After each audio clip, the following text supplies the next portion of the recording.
Hello दोस्तों, नमस्कार। आप देख रहे हैं EFI BS6 गुरु जी का चैनल। तो हमारे पास मल्टीमीटर है और हम इस मल्टीमीटर से चेक करेंगे हमारे पास जो भी गाड़ी है, इस गाड़ी का हॉर्न चेक करते हैं कि अगर किसी भी गाड़ी का हॉर्न नहीं चल रहा है तो बहुत सारे मैकेनिक भाई लोग क्या होता है कि डायरेक्टली वो दूसरी गाड़ी का लगा के या किसी दुकान से ला के नया हॉर्न लगाते हैं। अगर हमारे पास मल्टीमीटर रहेगा तो हमारा जो टाइम लगता है ले आने का या किसी दूसरी गाड़ी का खोल के इसमें लगाने का, वो टाइम बच जाता है।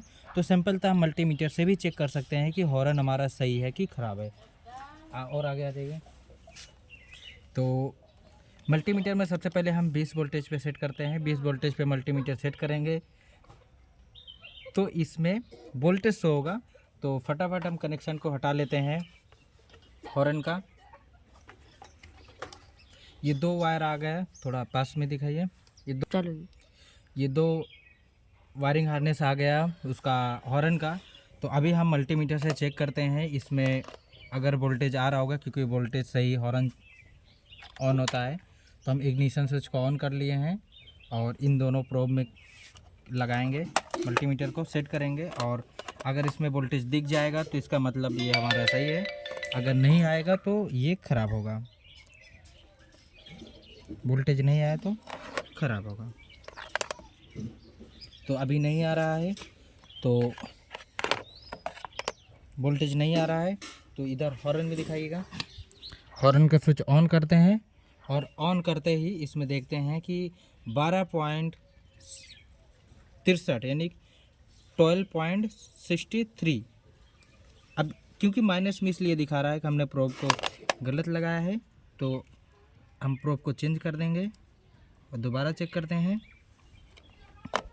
दिखाइएगा। फिर से हॉर्न को प्रेस करते हैं और जब दोबारा प्रेस करते हैं तो इसमें भी सेम वोल्टेज दिखा रहा है, 12.64 या 3 के आसपास दिखा रहा है। तो मान लो टीम, अगर इस यहाँ पे भी वोल्टेज नहीं आ रहा है तो इसका मतलब हो सकता है कि वायरिंग बीच में कट गया है। तो बहुत सारे लोग होते हैं वायरिंग नया डालते हैं या स्विच को खोल के दूसरा स्विच रिपेयर करते हैं या दूसरा नया डालते हैं। तो हम सिंपल सा स्विच भी इसी मल्टीमीटर से चेक करके दिखाएंगे कि हमारे पास अगर हॉर्न वाली गाड़ी है, कोई सी में हॉर्न नहीं चल रहा है, तो इस हॉर्न का हम स्विच चेक करते हैं, स्विच सही काम कर रहा है कि नहीं। इसके लिए हमको मल्टीमीटर में ये जो कॉन्टिन्यूटी मोड है, कॉन्टिन्यूटी मोड पे सिलेक्ट करेंगे। जहाँ पे बीप का साउंड आता है, आप सुन पा रहे होंगे, इसमें बीप का साउंड आ रहा है। तो इस पर हम रख लेते हैं और उसके बाद में इन दोनों प्रोब में सेम आपको कनेक्शन करना है। कनेक्शन करते ही आपको बटन को दबाना है। जैसे आप प्लस प्रोब वोल्टेज आ रहा है, क्योंकि देखो ये आ गया। ये टीम एरर भी आता है, अगर किसी का रेजिस्टेंस ज़्यादा रहे तो उसमें कॉन्टिन्यूटी नहीं आएगा, तो उसमें बीप का साउंड नहीं आ सकता है। तो भी ये अगर रीडिंग शो करेगा तो इसका मतलब वो सही रहता है। दोबारा देखिएगा, मैं बटन को ऑन किया हूँ और इसमें बीप का साउंड आ रहा है। थोड़ा और पास कीजिए, इस तरीके से। तो इससे क्या हुआ, हमारा हॉर्न का स्विच भी चेक हो गया, हमने वायरिंग भी चेक कर लिया। अब मान लो हॉर्न को हमको चेक करना है कि अगर इसके बाद हो सकता है भाई, अगर वायरिंग में करंट आ रहा है यानी कि वोल्टेज आ रहा है, स्विच भी प्रॉपर वर्क कर रहा है, तो हमारा जो हॉर्न होगा गाड़ी का वही ख़राब रहेगा। तो उसको भी हॉर्न को चेक कर सकते हो। सिंपल था, आपको कॉन्टिन्यूटी मोड पे लगाना है।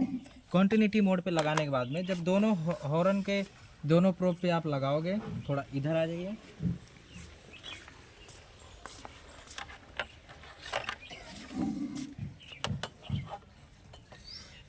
इसको पकड़ के रखो ज़रा आप। इन हॉर्न के दोनों प्रोब पे जब आप कनेक्शन करोगे तो उस पर भी बीप का साउंड आएगा। बीप का साउंड आ रहा है तो सही है, यानी कि कॉन्टिन्यूटी आएगा तो सही है। अगर कॉन्टिन्यूटी नहीं आ रहा है, उसमें रीडिंग आ रहा है, तो वो भी सही है, लेकिन उसका सेटिंग करना पड़ेगा हमको, क्योंकि हम लोग ट्यूनिंग करते हैं, यानी कि मिलाते हैं हॉर्न को। दिखाइएगा जूम करके। हाँ ठीक है, देखो बीप का साउंड आ रहा है, थोड़ा और पास कीजिए। बीप का साउंड आ रहा है यानी कि सही है। हॉर्न में दिखाइए,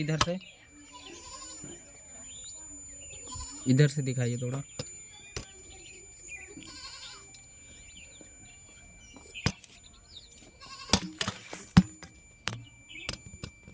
ओके, अभी देखो हमने दोनों हॉर्न के प्रोब में लगा के रखा था कनेक्शन को और टच करके रखा था, जिसमें कॉन्टिन्यूटी आ रहा था। जैसे हमको पता चल रहा था कि हमारा हॉर्न भी सही है और हॉर्न के साथ हमने चेक किया था हॉर्न स्विच, और उसके बाद हमने चेक किया था वोल्टेज भी, यानी कि हमारा वायरिंग भी सही है, वोल्टेज भी प्रॉपर आ रहा है और हॉर्न भी सही है।